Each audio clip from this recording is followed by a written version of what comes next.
look at all that money, yeah, the money that they spend. Take another look now and take some time for hemp. I don't cut trees for paper, cause it hurts the environment. Stop deforestation, yeah, it's time for hemp. Whoa, an acre of hemp makes 20 barrels of oil. No need for pesticides to poison all our soil. People got no food, they got no clothes, they got no rent. Well, right now it's time for hemp. Thank you for taking time for hemp. I'm your host, Casper Leach, and welcome to the big broadcast today. For those of you who have a photographic memory, you're going to love this show as we talk about some of the exciting events from the history of the cannabis movement, the marijuana movement, the hemp legalization movement. Because on the program today, we have a variety of information we're going to be sharing from a fantastic book written by an amazing author. We've also got a great author on the program as a joint host today, Al Byrne. Al is a brilliant writer. He's also written about the history of the cannabis movement. And he has a book that you can find on Amazon as well. I'll let him share that with you when he gets a minute. And then also running the controls today and also acting as another joint host on the big broadcast is our friend from Canada, Al Graham. And do remember that anytime you hear the word joint on the big broadcast, make it a point to hit your pipe, your bong, your vaporizer, or your joint and take time for hemp. Al Graham, why don't you let the audience know about the amazing guest we have joining us on the program today? Our guest today, Malcolm, I would think Al Byrne should introduce him. Al knows a lot more about him than I do. And I'm sorry, maybe I've been hitting my pipe a little too I low. think so. My good Al Byrne, you're awfully quiet today. Speak up and say hi. I'll make up for that later on, Casper. Thank you all. Yeah, it's a pleasure to be here with you guys as always. Again, folks, Casper and I worked for years on Time for Hemp before his retirement. And we've brought him back from retirement, on kind of me from retirement as well, to do a couple of things with Time for Hemp, one of which you'll be involved with pretty quick.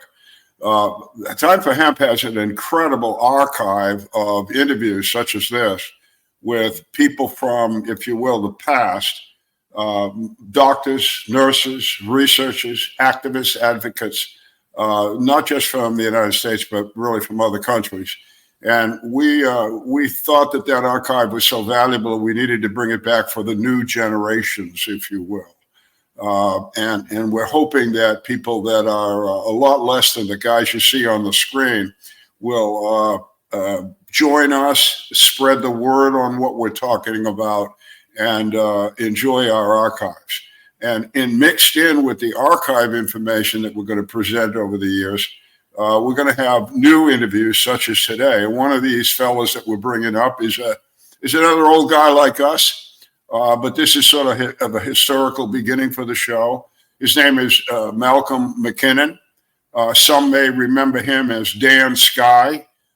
He used that pseudonym when he was the editor-in-chief of High Times magazine.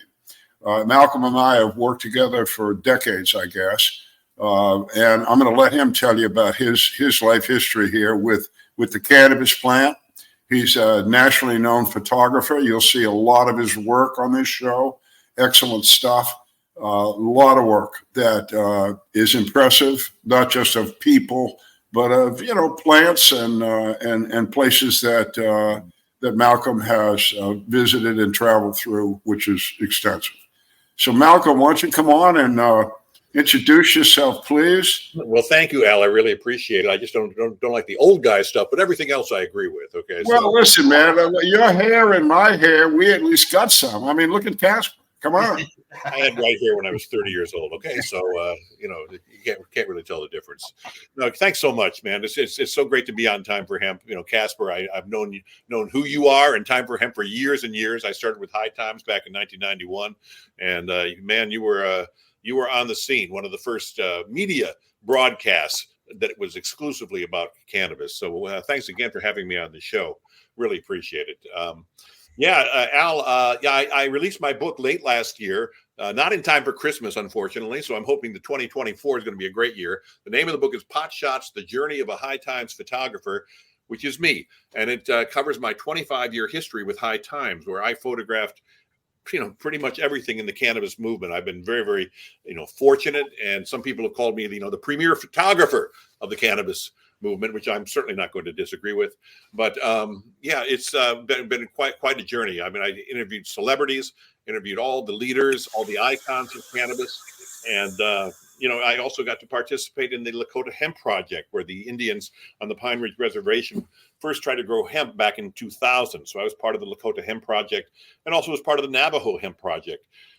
Cannabis has taken me on a journey that I never would have expected, because I came to New York as an actor in 1976, and I was never discovered. So, and I went on to the fitness industry, and I was the fitness director for New York sports clubs for years. I was also a top aerobics instructor, and I traveled to Japan and taught people in Japan, and I was part of the pro Reebok team. And after a while, I said, this is my life. This is not what I expected. And then, of course, you mentioned earlier Peter Gorman. Before we went on the air, he was a longtime friend. Peter and I met each other when he was a cook in a restaurant on the Upper East Side, and I was a waiter. And we stayed friends for years. And in 1990, he invited me to be the photographer for my first story for High Times. And he was very, very generous to allow me to do that. And here, 25 years later, I became this, iconic photographer. And like I say, I've photographed just about everything, all the major leaders of the movement, the icons. And, this book has 330 photos. It's over 200 pages. And it's not chronological. It kind of goes through chapters of what's important in the cannabis movement. There are chapters on hemp. There are chapters that focus on the lovely models that I've shot. There are gardens, there are individual buds. So I encourage everybody to check it out. It's a great book. PotShotsBook.com will take you there. Potshots Book. And you can, order this book on Amazon or on Kindle. So anyway, thanks again for having me. I'm certainly glad you mentioned Peter Gorman. Another one of the guys that did so much for us. Peter's gone now. Yeah, but, he's well remembered by everybody. If you worked with Peter as we did, you had to respect the man in so many different ways. He was a great. He's an amazing man. First of all, he was a top chef. I mean, he truly was very, very gifted. Great writer. And he left High Times, and his heart was in the Amazon. And he was a senior editor for High Times, eventually became the executive editor of High Times. And he went down to the Amazon, became an ayahuascadero, where he was taking people on ayahuasca journeys. And Peter studied ayahuasca. He wasn't one of these fly-by-night, doofuses that go down there and get all the rich people. He did it in a very, very honest way, and he had real strong connections in Peru where he did these kind of things. So, yeah, Peter is going to be missed. He was a great writer, a great friend. Yeah. Photos of him in your book? No, but it doesn't focus on the High Times people so much. I certainly acknowledge Peter in the book in the acknowledgments, but it was more about me outside the office. I'll tell you one thing about High Times. I was always glad to get out of the office, and I traveled over 1 million miles on assignment. Went all over the place. I was always glad to get out of the office. So to me, the book is about being outside the office and meeting all the wonderful people in cannabis. And believe me, what a cross-section of people, from growers to dealers to smugglers, all the people I met and respected. I mean, these were really righteous people. They were outlaws in the very best sense of the word. So yeah, as I say, High Times afforded me more opportunities than I could have possibly imagined as far as living life. I mean, it was over a third of my life. High Time is having some problems now. I know you probably guys are aware of that. It's in the news. They're going into receivership, which means they are selling off the assets. So I don't know where this is going to end up, but it's kind of sad. It's it's like the story of the entire publishing industry, though. So many magazines have gone under over the past 20 years because of the internet and because people don't read magazines anymore. So that's kind of where things are at. Yeah, well, High Times is an icon of its own. I mean, really. The other aspect of it, let me interrupt here for a minute. The other aspect of it is the AI. I know Sports Illustrated laid off like 2/3 of his staff and is now having the magazine written by AI and illustrated by AI. Just like the Hollywood strike was sometimes, in some ways, by the writers focused on not using AI scripts. Mhm. And so not only are people not reading as much the printed magazine that comes to the newsstands or to all the cities, when they do read, they read online, and then oftentimes what they read online was written by AI and not a human. Right. So I can see on many fronts why it is that High Times magazine is now downsizing. Well, also, well, it's not downsizing. High Times has made some terrible decisions over the last 7 years since I left, and I'm not saying that I was it went downhill from when I left, but it did. I mean, it certainly did. They made terrible decisions afterward. They moved out to California. Why? I'll never know. When the entire industry, I told you, it's going to be on the East Coast. We have more people here on the East Coast between Boston and Washington than California. We have 20 million, 30 million more people on the East Coast. So, and it's going to be legal. So why are we moving the company? So they moved out the West Coast, and you've seen what's happened in California. It's been a disaster. The entire rollout of marijuana there. All this revenue they expected to get. Well, they overregulated the damn place. And so, it's not what they expected. Everybody's gone back to the black market, and which I'm all for, by the way. So, Malcolm, tell us about Alex White Plume. Alex lives on the Pine Ridge Reservation. He was one of the leaders of the Lakota Hemp Project. And for 3 consecutive years, they grew hemp on the Pine Ridge Reservation. And each time they were raided by the feds. The first time in 2000, the feds came in with automatic weapons, with a helicopter, a major force, show of force. An operation that had to cost about $500,000. They had the BIA there, they had the FBI, the DEA, all to raid a small little hemp field. And so and the funny part is about this, they dragged away the hemp, all the hemp to the trucks, dragged it away, and they scattered seeds all over the place. So hemp started growing immediately the next year everywhere. But Alex, they finally slapped an injunction against Alex to make him stop growing hemp. And finally, in 2015, the restrictions were lifted, and the White Plumes do grow hemp. But Alex is a leader on the reservation. He was the tribal president for a couple of years, and he's been very, very active in the hemp scene. His late wife, Deborah White Plume, was a major force. She was also involved in the hemp, but she was also fought uranium interests. She was part of the pipeline protests. Deborah White Plume passed away a couple of years ago, and the White Plumes were a force and remain a force on the reservation.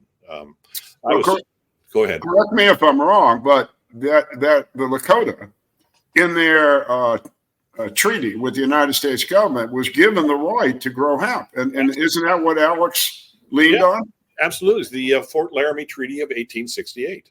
That they were all land for number one between I forget the Powder River and the Platte, something that was all designated as Indian land, which was never supposed to be encroached upon. Well, we know how that all worked out, and they were encouraged to grow the crops of the day. What is the crop of the day back then? Hemp. So that was one of the major arguments that the Lakota had. You have to remember, in 2000, the tribe passed a tribal ordinance that allowed growing hemp, and the feds disregarded that and came in force 3 years in a row. Yeah, I remember all that. It was sad, and I thought that tribe was remarkably brave facing down the federal government. I was glad that nobody went to jail, but nevertheless, that could help the economy of that Indian nation. Yeah, Al, that was the whole point. To get some kind of economic sovereignty on the reservation. That was what the whole thing was about. And the thing is, I'll tell you, this was becoming a real issue for the Indians to once again come together and fight the federal government. And I think the government was a little bit nervous about how this was ending up, because I know Alex at one time said if the feds come in again, they're going to come in and we're going to block all the roads so they can't get out. So that's how serious things were getting. And I said, wow, man, I got to be there for this. It's going to be, it's going to be Wounded Knee number 2, I know, like right here in Canada, there's the issue of sovereign cannabis with First Nations and our legal cannabis here in Canada, Yeah. and they want to have that right to be able to have their own system outside of the legal system, and they're fighting for it. And some of them are being very, very successful on it. Oh yeah, there are a lot of tribes that are growing successfully, and there are a lot of that also goes for recreational cannabis. There are dispensaries on the Pine Ridge Reservation now, but there's also a lot of corruption going on. There are a lot of outside entities coming on the reservation, and there have been problems, in a number of reservations as far as. Well, let's put up some of Dan Sky's film pictures and let him tell us about them. Okay. All right, I will do that. Just a minute here. We'll start with this one. Hold on. Okay. Hey, Malcolm, I always wanted to ask you this question. So here's my time. Why did you use that pseudonym? Well, it was funny. When I first was working for High Times, I was covering the New Age scene, which I found extremely funny and entertaining. And so I went out in Sedona. I did a number of stories out in Sedona, and I came back. Somebody gave me a New Age tape, and it was called Skydance. And the art director, who is a rock and roller, just laughed about it. Started calling me Skydance, so I just reversed it. Dan Sky. That's as simple as that. Well, there you go, guys. Now we know. Now we know. Well, what do we got on the screen there, Malcolm? This is the first recreational harvest of New York City. This was happened in 2022. Yeah, 2022. This was the very last feature I did for High Times magazine. I was published in 5 different decades for High Times. 5 different decades. Oh. If I was Gordie Howe, if it Yeah. was hockey, I'd be Gordie Howe. Okay.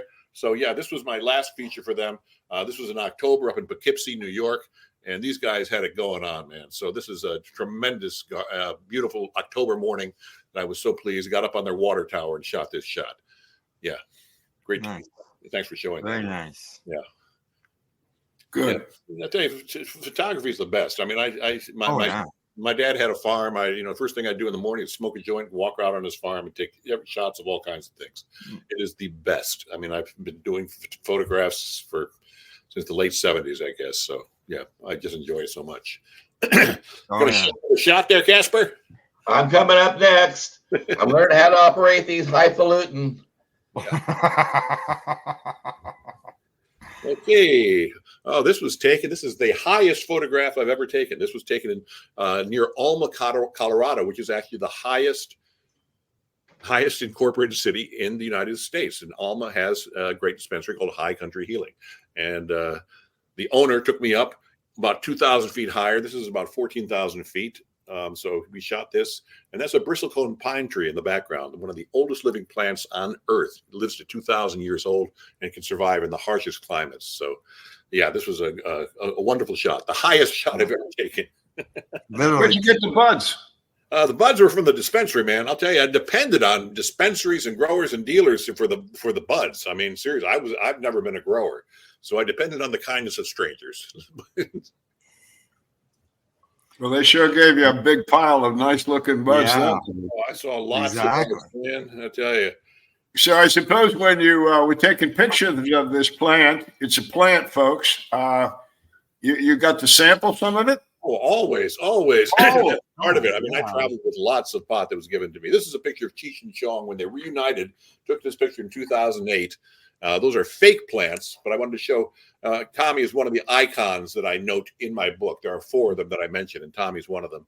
And this is Cheech and Chong 2008 at the Troubadour when they were reuniting as an act. And this was, and I shot them for the cover about an hour after this. So Cheech and Chong. I got to see Tommy about 2 weeks ago. Yeah, Tommy is real. That's why his appeal is so great. I mean, you're getting what you see. Tommy is the nicest celebrity you will ever meet, friendly to everyone. Yeah, he was penalized for doing the job. That's right. 2003, he was arrested in a Operation Green Merchant for selling bongs on the internet.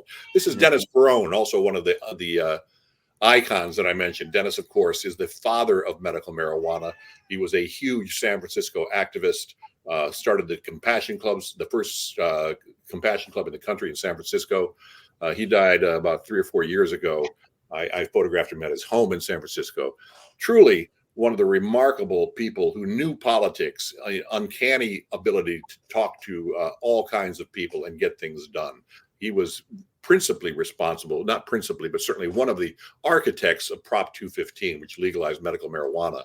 No, I need to rephrase that. He was the architect of 215. Dr. Todd Vickeria helped a lot. I understand that. But I can say that for a fact. Thank you. I sat and listened in on conversations between Jack Hare and Dennis Perone. Jack Hare would argue, Dennis, you're wrong. We got to do it on hemp. The country doesn't know about hemp paper. They don't know about hemp fuel. They don't know about hemp clothes. And Dennis would say, that's old history, Jack. They do know about it. What they don't know about is how you need it for medical, how you need it for your arthritis, how you need it. And they don't realize that all cannabis use is medical cannabis. Medical cannabis use, and you don't understand, Jack. You're not going to legalize it on just hemp. And Jack would say, Dennis, you're wrong. Medical cannabis is old school. Everybody knows about that. They got to make it for the fuel. If we do it for the fuel, Dennis, we'll be able to legalize this. And they went back and forth and back and forth. And I sat and listened and listened and listened. And Dennis said, well, you watch, Jack. And then Dennis began Proposition P with Dr. Todd Vickeria and a few others, and then they followed it with Proposition 215 with the help of Lynette Shaw and a handful of others. But the whole brainchild of the medical cannabis movement is Dennis Perone. I love Dennis. He's one of my heroes. I was blessed to have had a friendship with him, blessed to have smoked with him, blessed to have learned from him. And I hope that my archive is used to help maintain his memory, his voice, and his knowledge. Thank you. Yeah. When he said, like I said, he said that all, he said that all cannabis use is medical.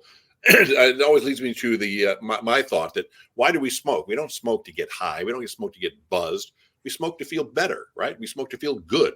So I always said that, cannabis, I always said high time should be better times, something. I think that's important to bring up, Malcolm, because that whole idea that we're all just stoners and we can't do anything, and that's such a misnomer. I'm glad you mentioned that. And I agree. And I understand Dennis's comment about all use is medical, because it is a relaxant. It makes you feel good. Well, if you feel good, that's what being healthy is about. Exactly. I mean, to me, it's pretty friggin' obvious, but he said it, and he said it right. Yep. Well, and I can tell you, it's an interesting position to be in now that I'm almost 100, right? To realize that I was able to sit in on those conversations with two great people like Dennis Perone and Jack Hare and listen to them have such a debate. Sure. Well, see if you can get a picture of Jack. He was certainly the icon. I start off my book with Jack Hare. I met Jack in 1994 at the first meeting of the Hemp Industry Association in 1994. And then in 1995, spent a week with him in Los Angeles, photographing me in a number of locations, and became some classic photos that I took of him. Jack, I'll bring that photo up here in a minute. But right now, I'm just curious about this one. Well, this is Alex Whiteplume. This is with his grandson, and they're planting hemp. This was in 2001 at the second hemp planting. And this ran in high times. I thought this was a very, very heartwarming photo. I mean, just simplicity, and so he was just helping his grandson grow hemp. And so, thanks for showing that. Well, and I think it also demonstrates the importance of sharing this information from generation to generation. Sure, absolutely. Oh, absolutely. Completely agree with you, Casper. It's all part of then history. let's see. It's all part of history. This one, I got to admit, I am a dog lover, and I fell in love with this when I saw it. All right. Here we go. Oh, this was taken up in Humboldt County, and that's the Pacific out there in the distance. But yeah, I was shooting this 23-pound bale, and the dog dashed into the photo while I was shooting, and I was just lucky, man. And those are of course wonderful mushrooms in the foreground. Nice. Part of my display. And that was taken by some great growers up in Humboldt County who helped me so much in so many ways He showed me so many, took me tours of Humboldt County gardens, so many. They were so generous. The people in Humboldt County who toured me around were the best. I mean, they are a breed unto themselves. They really are. Trinity County is even weirder, though. Trinity County is, Northern California is something else. I took this, obviously, in the Hollywood Hills. And the story behind this, I was taking the shot, and I had an LAPD helicopter come over and hover over us. He took off, came back a second time, and we continued to shoot. Third time, I said, I'm not taking any chances. He just hovered there. He couldn't land because it's very, very hilly country. But I had to get close enough to the Hollywood sign with a wide-angle lens so I could shoot this. And I shot this. There's the date, 1997. Scene, herb, take a hit, roll one. So that was a classic shot. Truly was. Took some risk, but I didn't really feel but it was weird having the helicopter hover right over us, and I covered it up with my reflector, and then I had my assistant, the guy who was helping me that day, just pretend like he was posing as a model, and so he had his shirt off because it was a very hot day, and so he just posed, and I took a few shots like we were doing that. So yeah, that's what happened. You had an interesting path, I must say, and all of your work. I don't know how you were lucky enough to be led from point A to point B, but it certainly is an amazing journey. I can say that. Made a lot of friends, that's for sure. I mean, I'm a curious person, so I'm always interested in people, and like I said, the cross section of people in the cannabis industry is amazing. All their backgrounds. This is Alex White Plume's daughter, Rosebud White Plume. Now, this was the result of after the 2000 raid, when the feds dragged the plants away, seeds were just scattered everywhere. So this field was planted by the elements, by nature. And so Rosebud dressed up in a jingle dress, and she went and posed in this for me because we were still covering the Lakota Hemp project because it was ongoing. And Rosebud posed with a traditional jingle dress. She's married now. She's got 8 kids now. But she's something else. She's an amazing person. She's still doing what her mother was doing. Deborah White Plume, still doing the work. Lester Grinspoon. I shot this up at his retirement community a few years before he died, and he had never posed with cannabis in his life. But I asked him, would you mind doing it just for the record, just doing it? And he said, yeah, why not? So we went out into the courtyard of his retirement community, and he sat there, and I shot this photo. One of the nicest men you could possibly imagine. And I truly gave our movement unassailable credibility, because how do you argue with this guy, a medical professor from Harvard? And he was the guy who wrote these books and was anti-cannabis until he did the research, and then he said, boy, we have been duped. That was his whole that was his entire life. We have been duped. And then his son. David has taken his mantle. Absolutely. I was blessed to have had him as a guest on my show a few times, and each time it was because that he and Al were very good friends, and Al brought him to the show. But over the period of 2 or 3 years, Lester and I became friends as well. He had a very keen sense of humor.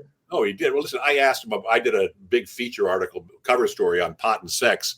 And so I interviewed him. What do you think? Is pot an aphrodisiac? And he was just the most wonderful interview on the whole thing. He had a ball with it. He really did. He was great. He was, I was on active duty. I was out in the Indian Ocean, and there's a lot of extra time out there. And I did read his book. That really got me interested in medical cannabis. What was it? Marijuana Reconsidered, I believe is the name of it. That's right. And he intrigued me. And I'm proud to say the last interview that Dr. Grinspoon did, I did it. And he was just as you say. He was funny, gracious, and of course, if people don't know about Dr. Grinspoon, he was the best friend, I guess, of Carl Sagan. Yes. Oh, absolutely. Yeah. So this man had some power. Although in my interview, I asked him. Again, I talked to him before about this, he was persecuted rather badly by the university. Yeah. And in fact, he said in that last interview that because of his advocacy for medical cannabis, which resulted from use of it by his son when sick, he was passed over for full professorship. Yeah. The guy's just an injustice, total injustice. Even up here in Canada, I've even got a Lester Grinspoon story, and how Lester helped me educate a lot of people at cafes through the documentaries that he was featured in. Oh, there's so many.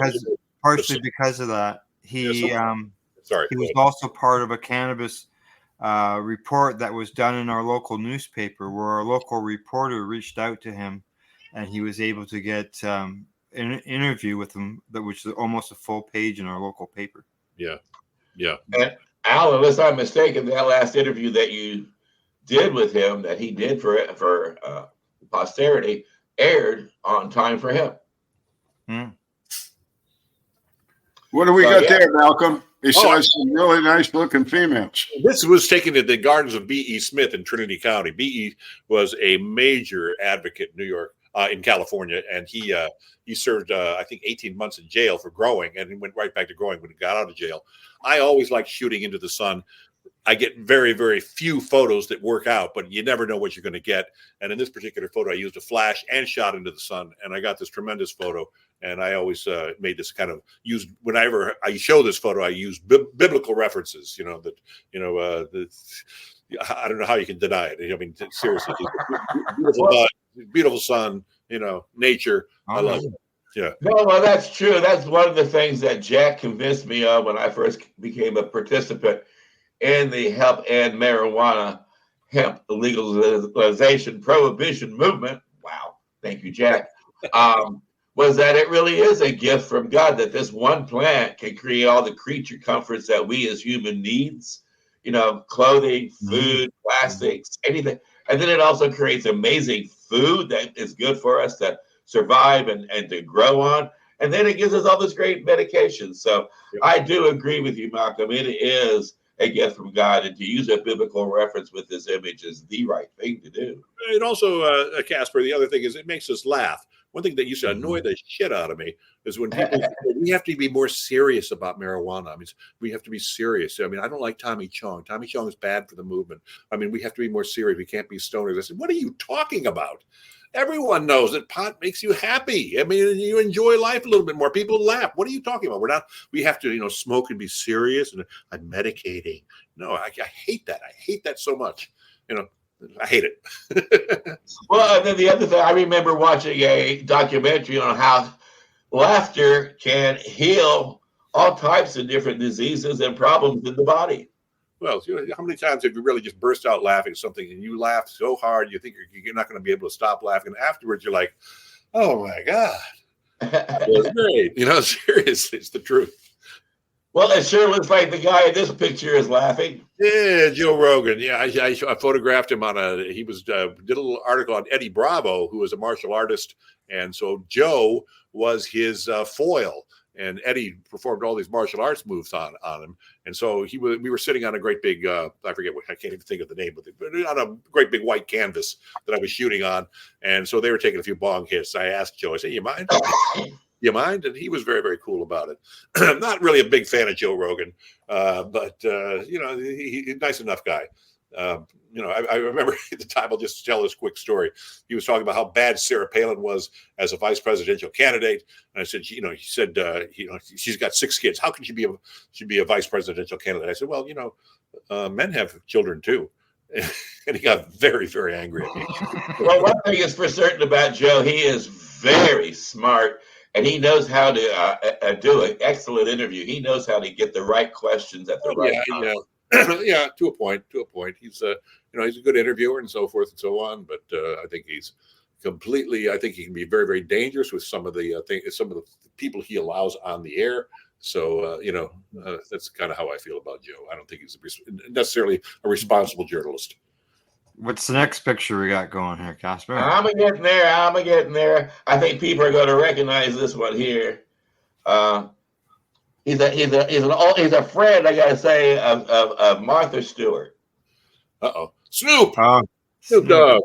Yeah, he was backstage. This was at a 420 event in 2013 in Denver, and I was backstage with him. He was Michael Kennedy, one of the principal shareholder of High Times was backstage with him, and so I took a number of shots of Snoop doing what he does best, smoke pot. He was very, very nice. I got some video of him we were doing the Cannabis Cup at the time. Very, very friendly. Ran into him a couple times in my travels, and yeah, he's Snoop. He represents. So, Malcolm, what we're in the middle of your photos, these are remarkable photos. I mean, it's excellent. The plants, the people. How did you get the skill? Where'd you get? How'd you get into this? I'll tell you, I started out with a snapshot camera, and I was taking some very, very fine shots with a snapshot camera. With old 110 cartridge film. My wife bought me a camera in 1982 at Christmas, and I started shooting everything in sight.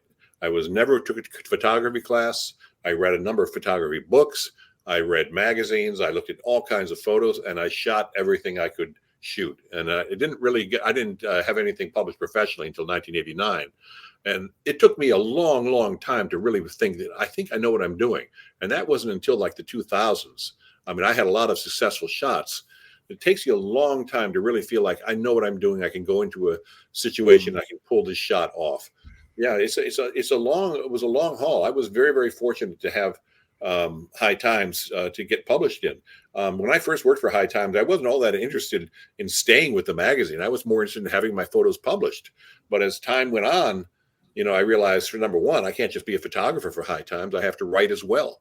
So I became a very, very prolific writer. I wrote more features than anybody nearly in the history of magazine. I did hundreds of interviews with all kinds of different people. So I had opportunities at High Times. I took advantage of every single one. I was an ambitious person. I remain that way. This is, of course, Woody Harrelson. And I was, like I said, I was very ambitious. I jumped on this story.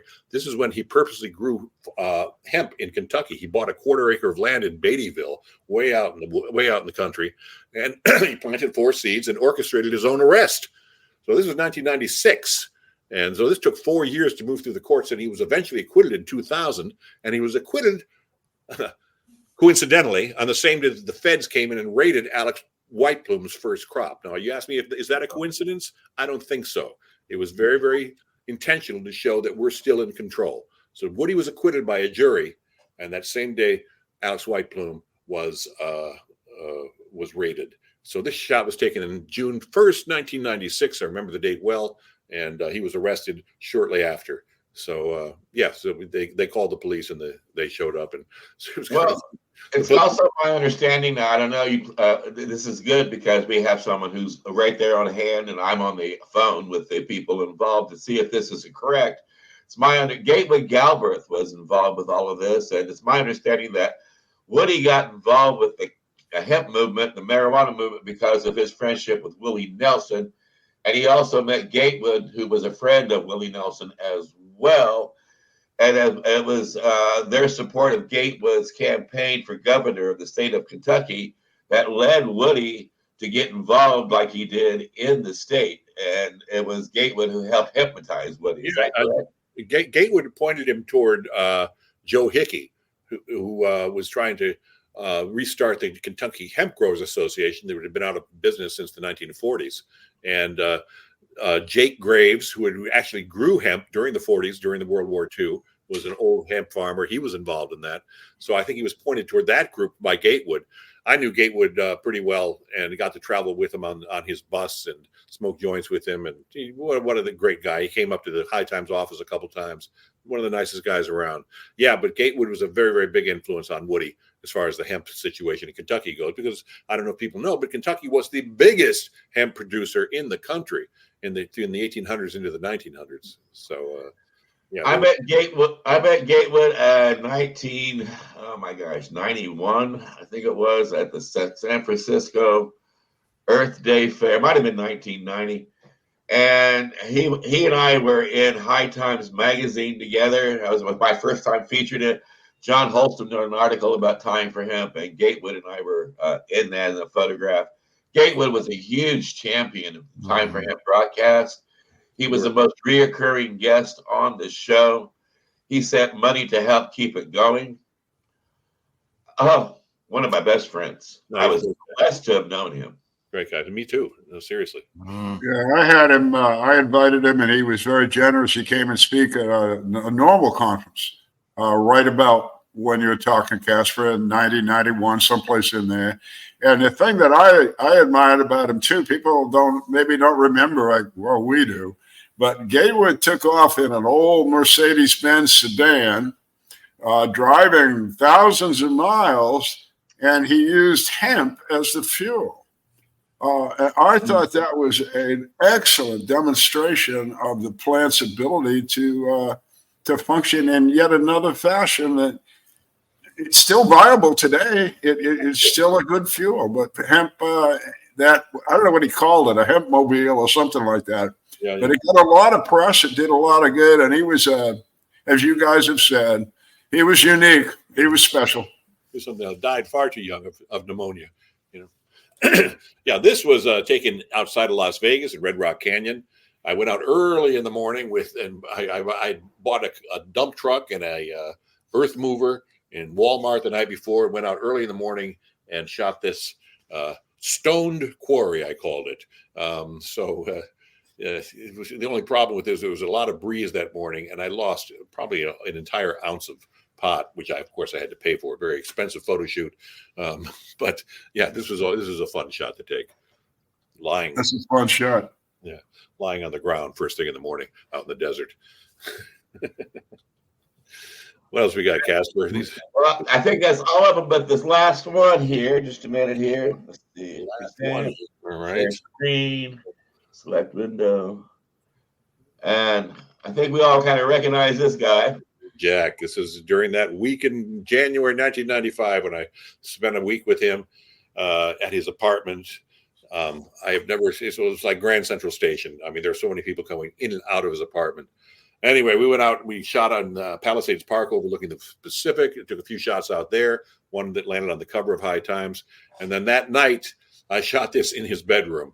And I didn't have the right equipment, so I took one of his lamps out in the living room, one of those, tall living room lights, and I pointed it toward his face, and I got lucky, man. I mean, this is an iconic shot.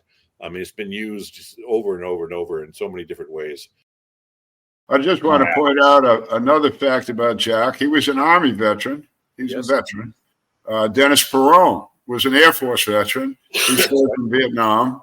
A lot of the leadership of the day, myself included, others that I could mention, Casper Leach, were our veterans. And I've always found that pretty interesting, that in a way I don't, because when people go into the military, they take an oath, and it says that they will serve their country, and there's no expiration date.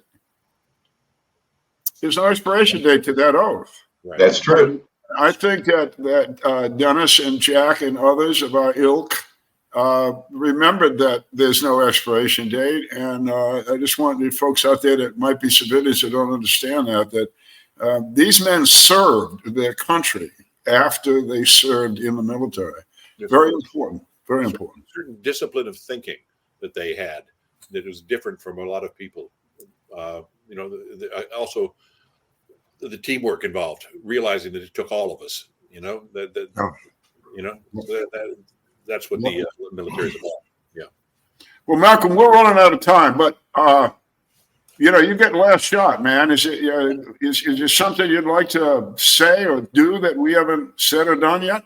Well, I don't know what to say. I mean, like I said, I've always been a disciple of Jack Herer. I'd just like to see it grow everywhere. I'd like to see people grow, buying at vegetable stands in New England, just like they do tomatoes. That's kind of where I'm at. I've always have been. I think it should be deregulated to an extreme. I think we should take the regulations off and let the plant flourish. So that's kind of where I'm at. And of course, your book name again? The name of my book is Pot Shots: The Journey of a High Times Photographer. You can get that at potshotsbook.com. Go there. Woody Harrelson, Tommy Chong, and Jorge Cervantes all endorsed the book.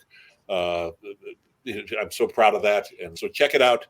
And guys, I can't tell you how much this has been a pleasure being with you this afternoon. It's been wonderful. I really appreciate it. A chance to talk about my book and my career. Thanks. Well, that's reciprocal. We're glad to have you. We're honored and the work you've done over the decades, 5 of them, remarkable, just remarkable. May you continue to do it. Thank you, Al. Thank you, Casper. Thank you, Al.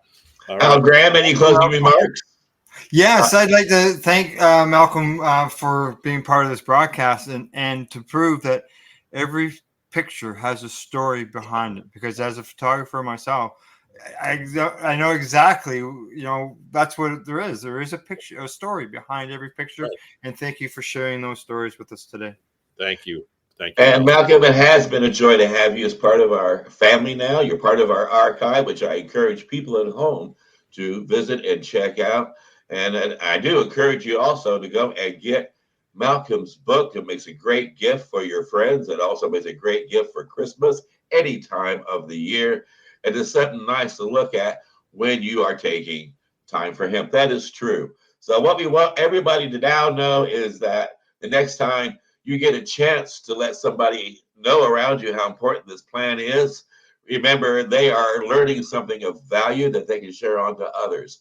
This plan is a gift from the heavens because it does produce so many different wonderful products like paper, fiber, fuel, medicines, and more. And that's why it's so important that the whole world know that it really is time for hemp. Look at all that money, yeah, the money that they spend. Take another look and spend some time for hemp. Don't cut trees for paper, cause it hurts the environment. Stop deforestation, yes, it's time for hemp. Whoa, an acre of hemp makes 20 bales of oil. No need for pesticides to poison all our soil. People got no food, they got no clothes, they got no rent. Well, time for help! Yeah!